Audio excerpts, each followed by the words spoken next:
शांति। आपका प्रश्न है कि आपकी माँ ने सुसाइड कर लिया, वो डिप्रेशन में थी, हमेशा रो रही थी, कह रही थी मेरा मन कंट्रोल में नहीं आ रहा है, और उसकी उम्र सिर्फ 42 इयर्स थी। ज्ञान का उन्होंने उसे बहुत अच्छी रीति अंत तक नहीं हारी। एक अच्छी आत्मा थी, उन्होंने अपना सब कुछ दूसरों को दे दिया। इतना प्यार करती थी वो, सबसे जानवरों कीड़ों सबसे प्यार करती थी, और रोज शिव बाबा के सामने रोती थी, हेल्प मांगती थी, मुरली सुनती थी, लेकिन वो चली गई। उन्हें किसी का साथ नहीं मिला। मैं उनके लिए कुछ नहीं कर पाई। मैं बहुत बुरी बेटी हूँ। क्या मैं उनके लिए कुछ अभी कर सकती हूँ? उत्तर है, देखो, यही बात अच्छी रीति समझना है। शिव बाबा हमें जो ज्ञान दे रहा है, वो ज्ञान इसीलिए दे रहा है कि अंतिम समय अभी जो चल रहा है, तो दुनियावी चीजों का चिंतन ना करके हम इस ज्ञान को अच्छी रीति समझकर उसका चिंतन अगर करते हैं तो कभी भी डिप्रेशन में नहीं जाते। ये डिप्रेशन में जाने का कारण व्यर्थ नेगेटिव विचार। इसीलिए अभी ये भी ड्रामा कहो।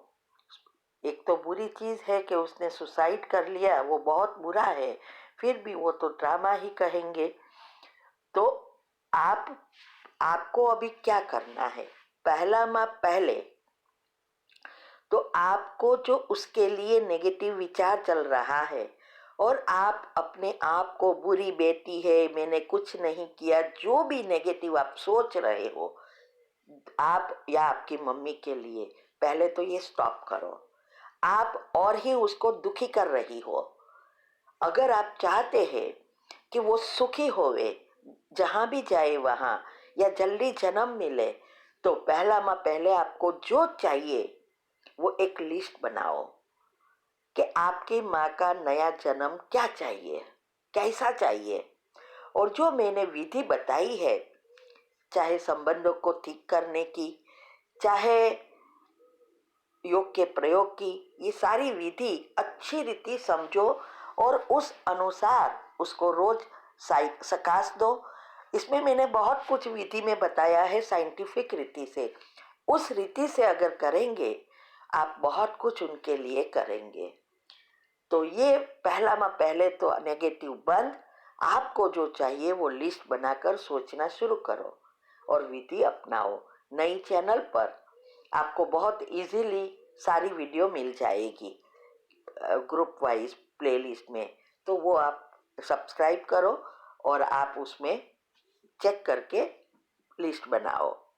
दूसरा, अगर आप चाहते हैं कि आपकी मम्मी वैसे कुछ नहीं कर सकी, तो आप, अगर आपके पास पैसा है तो सेंटर बनाने की सेवा, जहां भी सेंटर बनता हो वहां दे सकते हैं।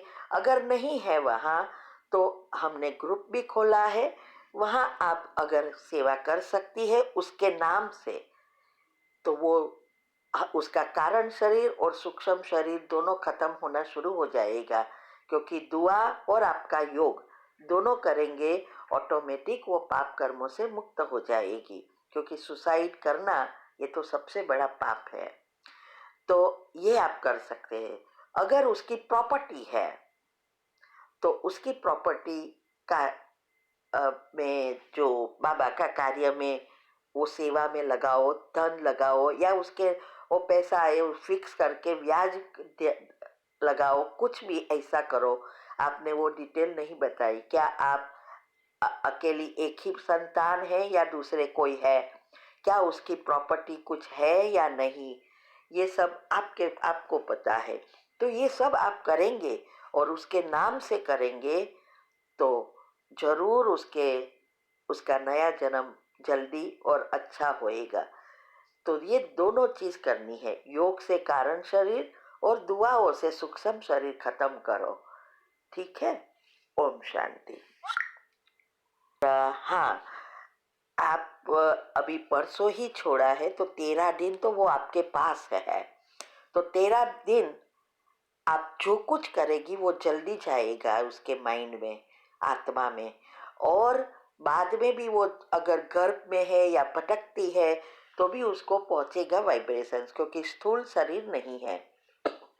तो आप मैंने 13 दिन क्या करना है और 13 दिन के बाद भी वही करते रहना है, ये 2 वीडियो मैंने यूट्यूब पर रखी है। ये स्पेशल टॉपिक में आपको मिल जाएगा, पिक्चर के साथ, टाइटल के साथ रखा है कि अगर आत्मा शरीर छोड़े तो 13 दिन क्या सोचना है। वो अच्छी रीति आप करेंगे तो आप सबसे अच्छी गिफ्ट आपकी मम्मी को या उस आत्मा के लिए कर दे सकते हैं। ठीक है। ओम शांति। आपका प्रश्न है, क्या किसी आत्मा के बारे में बार बार याद करना आसक्ति है? क्योंकि मुरली में बाबा कहते हैं सिर्फ मुझे याद करो, लेकिन कुछ दिनों से एक आत्मा की मुझे बहुत याद आती है, लेकिन मैं बात नहीं करती उस आत्मा से क्योंकि मेरे पास नंबर नहीं है। उत्तर है, जरूर आ सकती है। आप सोचो, खुद का शरीर भी छोड़ भूलना है, परिवार में पति पत्नी जो भी है उसको भी भूलना है और निराकार स्मृति बनानी है। यही तो पुरुषार्थ है। शायद आप ज्ञान को कुछ समझे ही नहीं हो। ज्ञान को अच्छी रीति समझो। और सबसे बुरी चीज तो वह है कि मन में याद करते रहते हो, मुख से नहीं बोलते हो।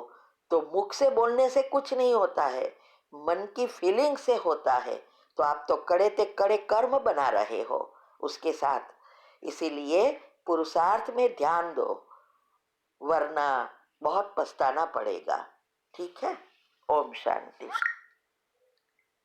आपका प्रश्न है कि हरियाणा से हूँ, 10 साल से ज्ञान में हूँ, मेरे हिसाब बहुत ज्यादा मेरे पति के साथ है, किस प्रकार योग करूं वो मैं मुक्त हो जाऊं? उत्तर है, देखो, पति के या घर वाले, पति पत्नी, माँ बाप, बच्चे, ये तो सबसे कड़े हिसाब वाले ही आते हैं, चाहे अच्छे हैं या बुरे कर्म हैं। तो आपके अकेले के तो नहीं है। इसीलिए अगर आप मैंने बताई हुई विधि से करेंगे तो जरूर आपको सफलता मिलेगी। तो इसके लिए बांधेलियों का जो मैंने योग की विधि बताई है, वो करो तो आप इस प्रॉब्लम से मुक्त हो जाएगी। हम सभी माताएं का ये प्रॉब्लम रहता ही है। तो तीव्र पुरुषार्थ ग्रुप में 18 वीडियो आती है, सभी चीज युक्ति से कैसे करना है और कहाँ झगड़ा होता है, क्या उनको अच्छा नहीं लगता, ऊपर से कैसे मीठा रहकर उसके साथ प्रेम से उसको जीतना है, योग में पक्का बन सही सकाश देनी है। ये सब विधि अनुसार करेंगे तो जरूर सिद्धि प्राप्त होगी। इसीलिए आप ये तीव्र पुरुषार्थ ग्रुप में मैंने जो वीडियो रखी वो अच्छी रीति समझो, उसमें से लिस्ट बनाओ कि आपको क्या क्या करना है और अपने आप को पहले तैयार करो। और दूसरा, जो नई चैनल है उस चैनल को सब्सक्राइब करो। प्लेलिस्ट में आप जाएंगे तो उसकी बांधेलियों के लिए जो भी वीडियो रिलेटेड वीडियो रखी है वो सब अच्छी रीति समझो और फिर उस अनुसार लिस्ट बनाकर करेंगे तो आपको जरूर सफलता मिलेगी। बहुतों को मिली है। ठीक है। ओम शांति।